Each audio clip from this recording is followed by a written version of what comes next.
Okay, alang sa atong mga followers na may buntag sa tanan. So, gahapon we were able to discuss ang isa kanindot kay nga tip nga strengthen your local disaster risk reduction management council. Karon atong dugangan no, reinforce nato itong tip. Same gapon, strengthen your LDRRM council through sending your LDRRM council members nga mo undergo og training sa DRRM. Importante kayo nga ang ato mga members sa council kinahanglan na train sa nangkadaiya nga training related to DRRM. Example of the training is incident command system. Importante kayo tungod kay kaning incident command system tudluan ang atong members of the council kung unsaon nila effectively mag-manage sa isa ka senaryo. Tungod kay ganahan sa dili pag panahon nga nay kalamidad, every member of the council has an important role to play para matabangan ang maong katibukan sa ato nga LGU para ma-resolve din ang kalamidad. So, you have to undergo incident command system. Next one is the Emergency Operations Center Training. So, sa Emergency Operations Center Training, ginatudluan po ta kung unsaon na to nga ang atong nakaiyang ahensya o opisina na to makapadagan o operation center. So, sama-sama sa LDREM, makita ninyo akong background na dira mga monitor na ay mga CCTV dira because isa na siya sa mga features nga gi-require para nga ang imong operation center budagan, makapaspas ka o communicate, makatabang ka sa teams nga na sa ground. So, matupad nila ang Emergency Operation Center.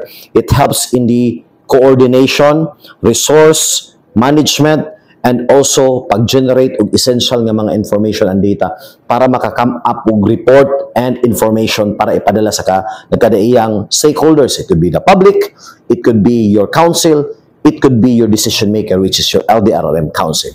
So another one training po, nindot po kayo nga training, this is the Rapid Damage Assessment Needs Analysis Training which is Ardana. Importante po kayo nga atong members of the council makakabalo mubuhat og Ardana report because ang Ardana na to, that is the basis para sa declaration na to under state of calamity.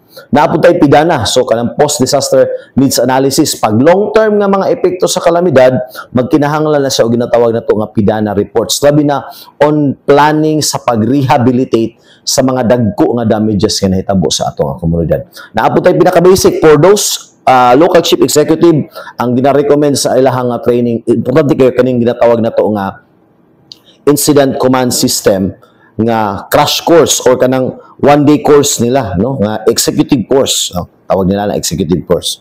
Tungod kay ang ato pong mga leaders na to, labi na ang atong mga local chief executive, importante kayo nga naagid sila idea kung unsaon pagpadagan ang management sa may tagbo ang kalamidad.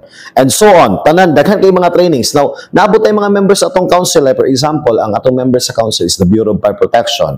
We have the AFP. We also have taga-help, no? Kaning RH na to. Nindot pag na training nga pwede na to ma-apply sila o mapa-apply na to sila is competency type of training like basic life support. Pwede po sila mo undergo og advanced cardiac life support, standard first aid, mountain search and rescue, water retrieval operations na to or search and kaning wasar or water sweep rescue and so on. Ang gusto na to mahitabo is that ang atong members of the council is able to contribute their skills and expertise para ma-ensure nga ang council makahatag og proactive nga action sa katibukan sa iyang ginsakupan o tibok sa iyang community. Okay? So ayaw kalimot, strengthen your council by sending them or sending your members of the council to undergo training. Sa mga sa opisina namin ginatawag nga training plan para sa among members of the council. Kung member ka na mo, kung saan mga undergo ni mga training, amo na ginamarkahan, check and X. So pagka mo, wala pa ka naka-training, we will prioritize you para upcoming trainings. Para sa pa nag-follow sa ako related to DRR, pag-follow na mo, sayang kayo nga di mo maka-follow because there are more informations ka pwede pa na mo i-share ninyo. May tungkol na. Dahil salamat, may mutag.